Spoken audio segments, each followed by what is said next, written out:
네, 오늘은 또 한동안 잠잠했던 외국인이 적극적으로 순매도를 하고 있는데요. 수급 포인트 어떤 것으로 짚어봐야 할지 알아보겠습니다. 수급과 탑픽 SK증권 영업부의 김우식 차장 연결합니다. 안녕하세요. 네, 안녕하십니까. 네, 오늘의 수급 포인트는 어떤 게 될까요? 시장이 많이 아쉽죠. 좀 돌파냐 마냐 그러면 항상 좀 밀려버리는 모양이 나오는데 외국인 수급 때문에 고생 중입니다. 자, 오늘 수급 포인트는 끓는 점으로 가겠습니다. 끓는 점. 자, 이게 또 무슨 얘기인가 싶을 텐데 요즘 이거 수급 포인트 만들어내기도 힘드네요, 장이. 물이 이제 그 액체에서 기화하는 온도가 100도죠. 자, 그게 바로 끓는 점이라고 우리가 흔히 얘기를 하고 있습니다. 지금 경제 지표들을 급해서 보면 오늘 외국인의 매도 같은 경우는 미국의 경제 지표, 고용 지표 뭐 등등 때문 아니겠습니까? 그것 때문에 글로벌 증시가 좀 식고 있는데 경제 지표를 보면은 물이 계속 식고 있음을 나타내고 있어요. 지금 계속 조금씩 식고 있고 또 글로벌 정책 당국 같은 경우는 계속 군부를 뗍니다. 대응책을 내놓고 하지만은 그게 결국은 기대치를 충족시키지 못하고 있죠. 물이 한번 뭐 유럽에서 대책이 나오고 미국 대책 나오고 중국까지 대책이 나왔지 않습니까? 다른 각 국가들이 지금 금리 인하도 지금 속속 하고 있는데 자, 그럼에도 불구하고 좀 시장이 바글바글 끓지를 못하는 겁니다. 뭔가 100도를 채우지 못하고 있다는 거죠. 그러면은 무엇이 나와야지 과연 물을 끓게 한 것인가. 사실 결국은 그 미국의 QE3밖에 없지 않을까 하는 생각이 들어요. 다만 이 QE3 실세에 대해서 그 시점에 대해서는 논쟁이 많죠. 고용지표 같은 경우도 당장 나왔었는데 이제 본격적으로 경기 둔화되는 모습이 보이니까 나서야 되지 않는가 라는 얘기도 있고 그게 아니다. 아직도 시기상조다라는 얘기도 있습니다. 사실은 유럽 쪽에 여러 가지 상황들이 진정이 되고 물이 딱 끓기 직전인 뭐 99도까지 갔을 때 QE3를 딱 내놓으면 물이 끓지 않겠습니까? 자, 그런 타이밍도 필요하겠죠. 해서 어쨌든 간에 노력은 하고 있는데 아직도 물이 끓고 있지 않는 그때 다시 식어가는 어떤 모양을 보이고 있다는 거죠. 다만 노력은 계속됩니다. 자, 이번 주 같은 경우도 그 물을 끓이는 각국의 정책 대응이 계속되는데 이번 주 월요일마다 제가 보여드리니까 주간 경제 지표 주요 일정을 좀 보시면서 또 말씀을 좀 드리겠는데요. 자, 직관적으로 보시면은 글로벌 주요 경제 일정을 보시면은 직관적으로 볼 때 뭔가 많습니다. 그렇죠? 경제 지표를 볼 때도 뭔가 많고요. 그다음에 일정 같은 경우도 제법 많은 것 같아요. 많으면 별로 안 좋습니다. 뭐 장이 왔다 갔다 한다는 느낌이 많이 드는데 경제 지표 쪽을 보시면은 주로 미국 중심으로 제가 그리고 있지만은 이번 주는 중국 쪽이 좀 눈에 띄죠. 중국 6월 소비자 물가 지수가 나오게 되고 또 10일 같은 경우 무역 수지 또 중국 2분기 GDP 자, 부진할 걸로 보고 있죠. GDP 같은 경우 부진할 것으로 보고 있습니다. 중요한 것은 자, 그게 수치가 나왔을 때 수치된 실망감보다도 시장의 기대치가 올라가야 되겠죠. 야, 이러면은 중국에서 나서야 되지 않겠는가. 시장의 반응이 중요합니다. 그래서 경제 지표는 미국 쪽도 그렇지만 특히나 이번 주는 중국 쪽의 지표에 많이 집중을 하지 않을까 하는 생각이 들고요.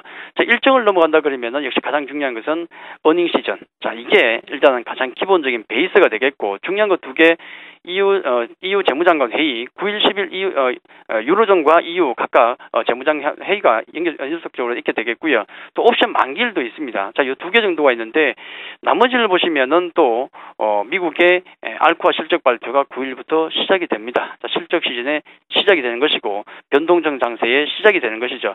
아마 이번 주 같은 경우 가장 중요한 실적은 미 JP 모건 체이스 실적 발표 금요일에 있습니다. 계속 사고를 치고 있는데 만약에 또 실적에 대해서 상당히 안 좋게 나와버린다 그러면은 전체적인 시장 분위기가 무거워질 수 있는 게 바로 이날 발표가 되겠고요.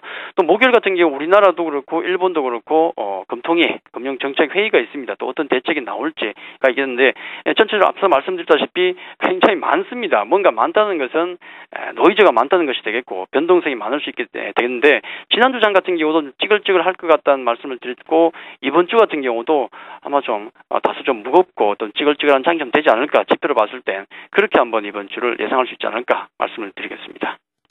네, 여러 가지 일정이 이번 주에 대기를 하고 있는 가운데 경제 지표 가운데서는 중국 쪽을 살펴봐야 한다라고 말씀해 주셨는데요. 잠시 후에 또 소비자 물가 지수가 발표하게 되니까 이 내용 자세하게 짚어드리면서 또 이번 주에 발표되는 중국 지표들 어떤 것들이 있고 어떻게 우리가 대응을 해야 하는지는 중국 전문가 또 연결해서 알아보겠습니다. 지금 끓는 점이 또 100도씨가 넘어가야 시장이 좀 상승을 해줄 수 있을 것 같은데 일단은 아직까지는 시기상조다라고 말씀해 주셨어요. 외국인도 그래서 그런지 또 큰 폭의 순매도 물량을 내놓고 있는데 오늘 외국인의 매도는 어떻게 보십니까? 예, 뭐 현수물 쪽 모두가 매도만 나오면 또 무서운데 현물도 사실은 만만치 않습니다. 지금 1,400억 정도가 나오고 있고요. 말씀드린 대로 경제 지표들은 둔화되는 모습이 보이고 반면에 정책 공조 같은 경우는 좀 흐지부지하는 느낌. 이번 주에 아마 그런 찌글찌글한 모습을 아마 더 보실 수 있을 겁니다. 그래서 거기에 대한 실망감 등등해서 외국인들 매도가 나오는데 뭐 방향을 완전히 또 아래쪽으로 바꾼 것 같지는 않고요. 다시 중립 쪽으로 들어간 게 아닌가. 좀 매수하려다가 말아버렸던 어떤 느낌이 강하다는 말씀을 좀 드리겠고요. 업종을 놓고 보더라도 당연히 이제 1,400 정도 매도가 나오니까 업종은 거의 전기전자, 운수장비, 화학 뭐 특정 업종이 아니라 시가총액 상위 업종군 위주로 해서 주르륵 팔고 있더라 정도가 되겠고요. 매수 뭐 들어온 쪽 보니까 통신 정도가 매수 들었는데 역시 당연히 큰 의미는 없겠죠. 자 그렇게 보셔야 되겠고 거의 뭐 시장에 대해서 주도권 자체는 거의 없다 그렇게 보시면 될 것 같고요. 매수 종목을 놓고 보니까 뭐 KT 통신주죠, 뭐 삼성중공업, SK, 뭐 OCI, 하나케미칼 등등이 잡히긴 하는데 화학주가 좀 보인다는 것 외에는 큰 특징 자체가 없지 않을까. 그렇게 말씀을 드리겠습니다. 네. 그런 가운데 시장을 좀 버텨주던 기관이 금요일장에 1,600억 원 순매도를 한 이후에 오늘도 물론 소폭이지만 순매도에 나서고 있거든요. 기관의 동향은 어떻게 보십니까? 예, 시장 전체의 흐름을 외국인이 쥐고 있지만은 뭐 외국인이 손을 놔버리니까 기관들이 매수할 때 또 매도할 때 또 체감 지수가 완전히 틀리죠. 업종구 특히나 이제 업종이나 종목 같은 경우는 뭐 왕노를 한다고 말씀드린 토끼가 왕노를 하는데 기관들이 뭐 쥐고 흔드는 모습을 보이는데요. 특징적인 것은 이제 업종별로 거래소 업종별로 본다 그러면은 뭐 서비스, 건설, 운수, 장비 쪽에 매도가 나오고 전기전자 쪽에 매수가 들어오는데 거래소 외의 특징이 뭐냐면은 기관들이 코스닥 시장에 15거래일 연속으로 매수를 하고 있다는 것. 자, 굉장히 큰 특징이죠. 그동안 이런 특징이 거의 없었습니다. 항상 보면은 코스닥 시장은 불은 누가 지피느냐? 기관이 지핍니다. 외국인도 아니고 개인도 아니고요. 불은 항상 불씨는 기관이 땡기고 마지막 피날레는 개인들이 한다. 이게 큰 특징인데 15거래일 연속으로 매수를 하고 있는 코스닥 시장 같은 경우는 굉장히 큰 특징적이죠. 서울반도체 같은 종목 같은 경우가 기관들 매수세가 연속적으로 들어옵니다. 상당히 주목해 봐야 되겠고요. 자, 그래서 종목들 중에서 기관 매수 상위 종목을 보니까 뭐 LG 디스플레이라든지 하나케미칼이라든지 뭐 아시안항공, 뭐 KT, 스카이라이프 등등 있는데 역시 마찬가지로 화학 쪽 같은 경우도 오늘은 소폭 매도가 나옵니다. 해서 등등해서 오늘은 전반적으로 기관들도 좀 쉬어가는 흐름이 아닌가 그렇게 좀 정리를 해드리겠습니다. 네, 기관이 특히나 코스닥 시장에서 연속적으로 순매수에 나서고 있다는 점을 상당히 중요하게 보셨는데요. 그렇다면 개인의 입장에서도 지금은 코스피보다는 코스닥에 조금 더 관심을 가져야 할 시점인 건가요? 예, 아무래도 그렇겠죠. 또 만기일도 있지 않습니까? 만기일 별것 아닌데 그냥 심리적으로 이제 대형주에 대한 부담감을 많이 느낄 수밖에 없고요. 또 어차피 제가 또 뭐 지수가 1,800을 안 깨고 1,800과 1,900 사이에 있으면은 종목 장세다. 그렇게 말씀을 드렸고요. 해서 뭐 큰 어떤 전략 자체는 바꿀 필요가 없겠죠. 기관 수급 좀 보시고 실적 시전 대비해서 종목 쪽으로 계속 집중하는 게 좋겠다는 말씀을 드리겠고요.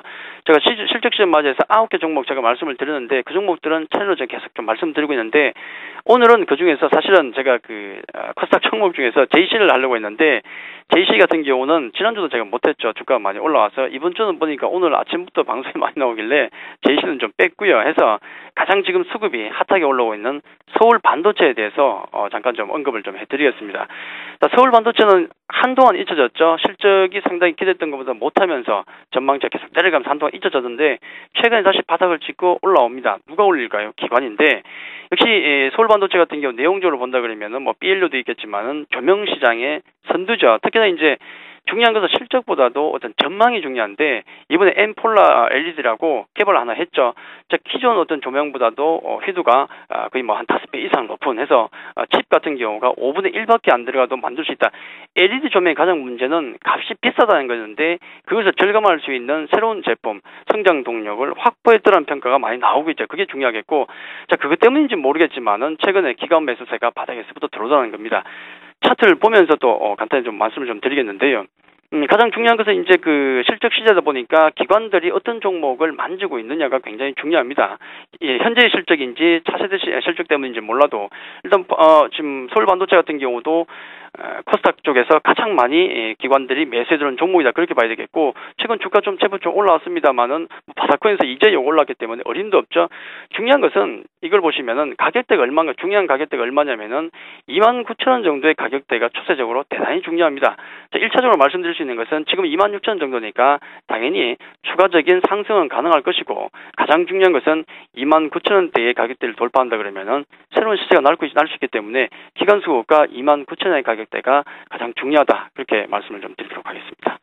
네, 오늘 이렇게 수급 포인트 짚어보면서 수급 탑픽 종목으로 서울 반도체까지 알아봤습니다. SK증권 영업부의 김우식 차장이었습니다. 고맙습니다. 감사합니다.